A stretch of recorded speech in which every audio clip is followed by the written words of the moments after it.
A northeast Albuquerque neighborhood is back to normal this morning after a SWAT situation lasts for hours. The bad news here is that the dangerous criminal police were looking for remains on the loose. Police were looking for 27-year-old Chris Perea, who was at the time believed to be in an apartment complex near Pennsylvania and Montgomery.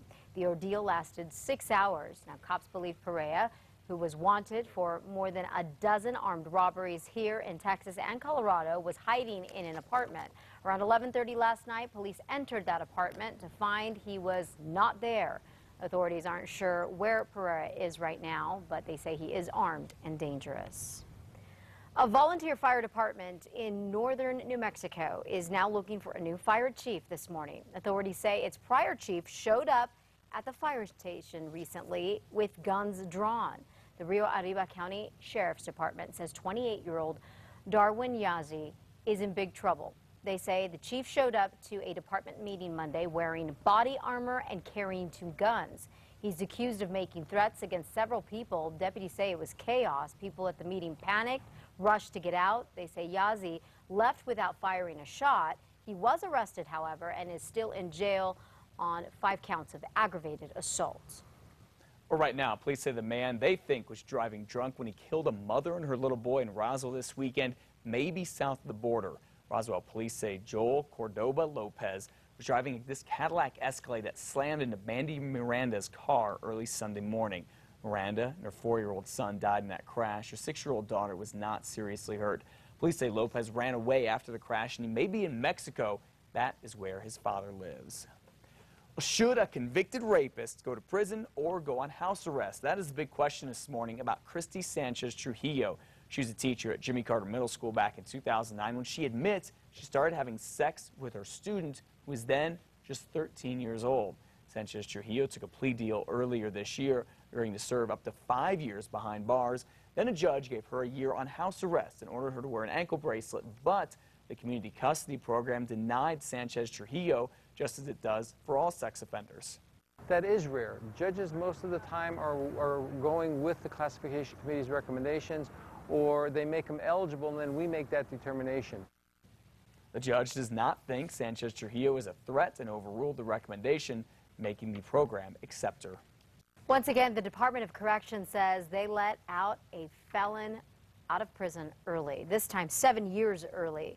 Zerrell Green went to prison back in 1999 after being convicted for armed robbery and drug possession.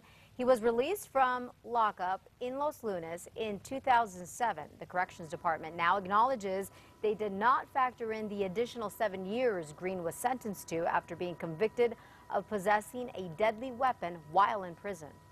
We recognize we're having problems. That's why we have this statewide audit, and we're making every effort to correct that problem and take ownership of the problem. And we are gonna fix this problem. Correction workers insist finding the mistake now shows that the system is already improving.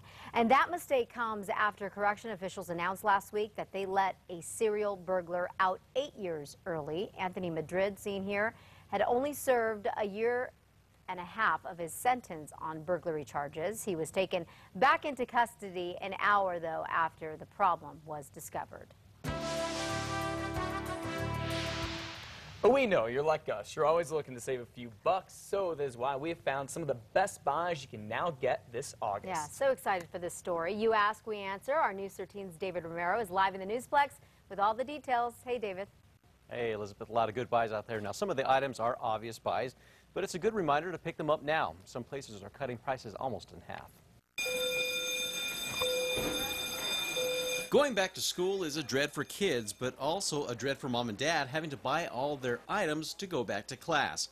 We are just coming off a tax-free holiday weekend in New Mexico, but a lot of items such as clothing, shoes, and computers are still on top for savings. Some consumer websites such as Deal News say that the laptops, which were close to $900 around June, are now at about $650, although those deals could get better by another $50 by October.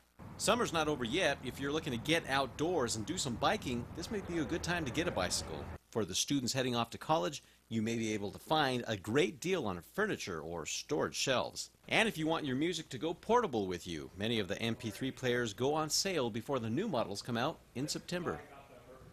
And of course, the savings aren't only for back-to-school items. As the summer winds down, so will the yard work. And if that mower got more work out of it than it needed this year, it's a good time to pick up a new one for next year at a good price. Elizabeth, back to you. Great advice, David. Thank you. Also, especially for the ladies, most stores are looking to get rid of the summer wear right now to make room for the winter fashion that will hit the shelves later this year.